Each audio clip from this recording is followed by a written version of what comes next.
Hello दोस्तों। गांव सूरजपुर चारों ओर से जंगलों और पहाड़ियों से घिरा हुआ था। यहाँ की हाव भाव शांत और सुकून भरी थी। लेकिन गांव के बीचों बीच एक खंडर हवेली थी जिसे लोग वर्मा हवेली के नाम से जानते थे। कहते हैं कि वहाँ कभी एक बड़ा परिवार रहा करता था, लेकिन एक रात पूरी हवेली जलकर राख हो गई और उस परिवार का कोई भी सदस्य जिंदा नहीं बचा। तब से लोग मानते हैं कि हवेली में आत्माएं भटकती हैं। गांव वाले दिन में भी उस हवेली के पास जाने से डरते थे। बच्चों को खास तौर से मना किया जाता था। दो दोस्त राघव और काव्या, उम्र सिर्फ 12 और 11 साल, हमेशा रोमांच की तलाश में रहते। एक दिन स्कूल से लौटते समय राघव ने कहा, काव्या, सब कहते हैं उस हवेली में भूत है, क्यों ना हम जाकर देखें।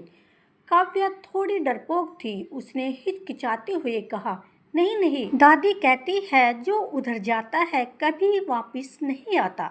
लेकिन राघव हंसते हुए बोला, ये सब कहानियां हैं, अगर हम सच जान ले तो सबको बता पाएंगे। रविवार को वे चुपके से घर से निकले। हवेली जंगल के बीचों बीच थी। टूटी हुई दीवारें, जाले से भरी खिड़की, दरवाजे और झाड़ियों में छिपी पगडंडियां, सब कुछ डरावना लग रहा था। जैसे जैसे वे आगे बढ़े, माहौल और भी सन्नाटे लिए हुए था। अचानक हवेली की दीवार से फुसफुसाहट सुनाई दी, तुम्हें यहाँ नहीं आना चाहिए था। काव्या डर के मारे राघव का हाथ पकड़ लिए। राघव भी कांप गया, लेकिन उसने हिम्मत दिखाने की कोशिश की। हॉल के बीच में उन्हें एक पुरानी डायरी पड़ी मिली। धूल साफ करने पर पता चला कि यह हवेली के मालिक रघुनाथ वर्मा की डायरी थी, जिसमें लिखा था, आज रात बहुत अजीब हो रही है। हवेली में अजीब आवाज़ें गूंज रही है।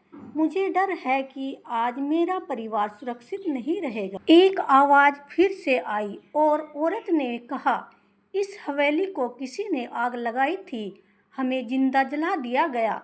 हमारी आत्माएं आज तक शांति नहीं पा सकी। काव्या रोती हुई बोली, हम आपकी मदद करेंगे, लेकिन हमें छोड़ दीजिए। दरवाजा अपने आप खुल गया और दोनों बच्चे भागते हुए बाहर निकल आए। गांव वालों ने हवेली के सामने एक छोटा सा स्मारक बनवाया और वहां रोज दीपक जलाने लगे ताकि आत्माओं को शांति मिल सके।